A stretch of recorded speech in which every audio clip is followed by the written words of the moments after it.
Imagine being born in a world where no divine revelation had reached you. No sacred scripture, no prophets to guide you, no scholars, no religious teachings, only the sky above you, the earth beneath your feet, and a mind capable of asking questions. Would you still believe there is a creator? Would you still wonder where the universe came from? Would you still search for meaning? For thousands of years, humanity has done exactly that. Across different civilizations, different languages, and different cultures, some of the greatest minds who ever lived spent their lives asking the same question: is there something beyond this world? Some called it the first cause. Some called it the supreme good. Some called it the necessary being. Some called it the one. Some struggled to believe. Some struggled to reject belief. Yet all of them were wrestling with the same mystery. Why does anything exist at all? Today, we are not studying these philosophers to prove they were believers. Nor are we studying them to prove they discovered divine revelation. We are studying them for something far more fascinating. Their stories reveal the extraordinary gift Allah gave to mankind. The gift of intellect, the gift of curiosity, the gift of reflection, the gift of asking questions. Divine revelation repeatedly calls humanity to think, to reflect, to observe, to reason. Perhaps this is why, throughout history, sincere minds repeatedly found themselves searching for the same ultimate reality.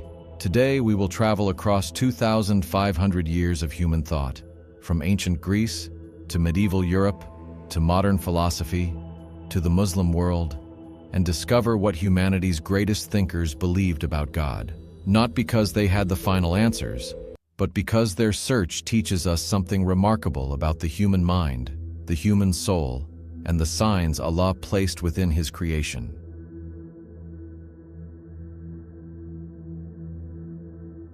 Before we continue, an important clarification. Not all the thinkers in this journey searched for God in the same way. Some lived before the spread of major revelations and relied primarily on reason, observation, and reflection. Others inherited religious traditions and sacred scriptures, yet still used philosophy and intellect to better understand the Creator. Throughout history, humanity searched for God through two great sources. The first was reason, looking at the universe, reflecting on existence, observing nature, questioning reality. The second was revelation, guidance sent through prophets and sacred teachings. Some philosophers relied mostly on reason. Others combined reason with revelation. Yet both journeys reveal something extraordinary. Across centuries and civilizations, human beings repeatedly return to the same fundamental questions. What is truth? What is morality? Why do we exist?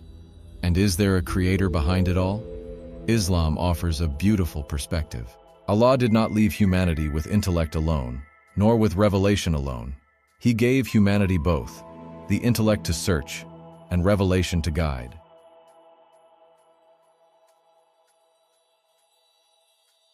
One of the most fascinating facts in human history is this: every civilization searched for something beyond itself. Different cultures, different languages, different beliefs, yet the same questions kept appearing. Who created us? Why are we here? What happens after death? What is right and wrong? What is the source of existence itself? Why? Why do these questions keep returning generation after generation? Islam offers a remarkable answer. Allah created humanity with fitrah, an innate disposition, a natural tendency to seek truth, a natural desire to understand reality, a natural curiosity about the Creator.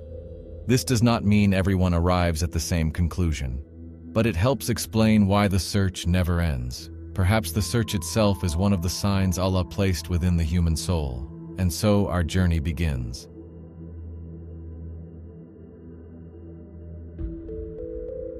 Socrates, Ancient Greece, 470 to 399 BC. His core idea about God. Truth and morality must come from a reality higher than human opinion. Socrates is often called the father of Western philosophy. He lived in ancient Greece where people followed traditions that had been accepted for generations. But Socrates was not satisfied with simply accepting what everyone else believed. He asked questions. difficult questions. What is justice? What is goodness? What is truth? Can something be right simply because society says it is right? Or does a higher standard exist? Socrates believed truth and morality are objective. They exist whether people agree with them or not. Think about that for a moment. If justice is real, if goodness is real, if truth is real, then where do they come from? Socrates concluded that morality points beyond human opinion toward a higher reality. Although he never possessed the guidance of later revelations, his search reveals something profound. Human beings naturally seek a source behind truth itself.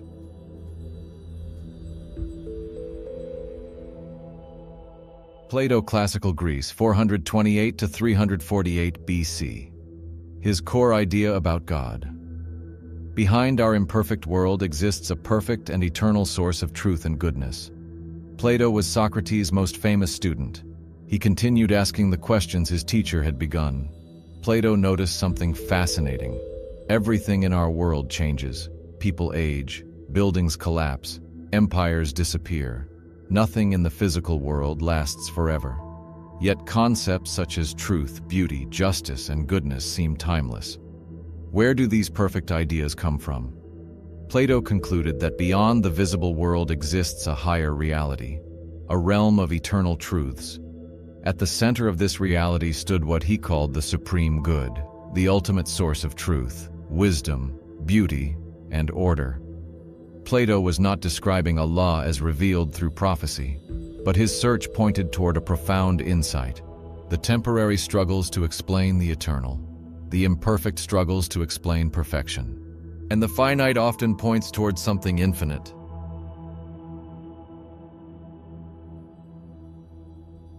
Aristotle, Classical Greece, 384 to 322 BC. His core idea about God. Everything requires a cause, which ultimately points to an eternal first cause.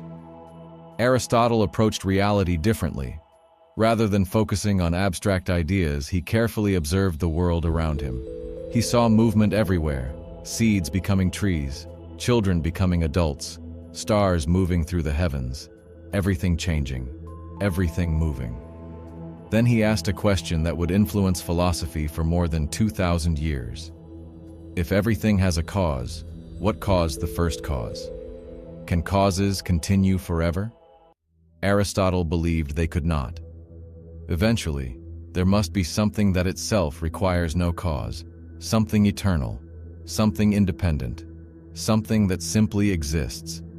He called this reality the unmoved mover, a source of existence that depends on nothing else. Even today, many philosophical arguments for God's existence begin with the same question Aristotle asked more than 2,000 years ago. What explains existence itself?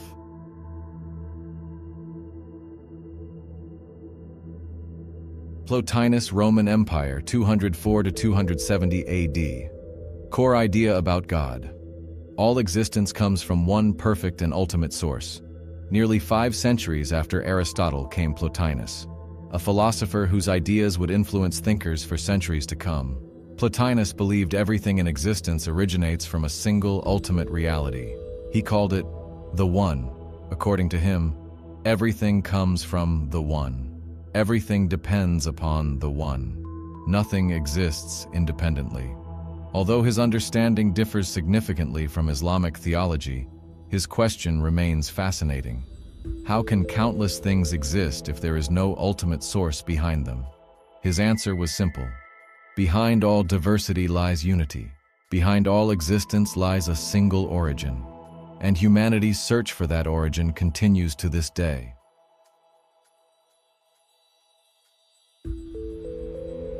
As centuries passed, new civilizations emerged. New religions spread across the world. Divine revelations shaped entire societies. And philosophers increasingly began asking a new question. Can reason and revelation work together? The search for God was far from over. In Part 2, we will journey through the minds of Augustine, Aquinas, Descartes, Leibniz, Kant, and others who sought to understand the Creator through both faith and intellect. The story continues.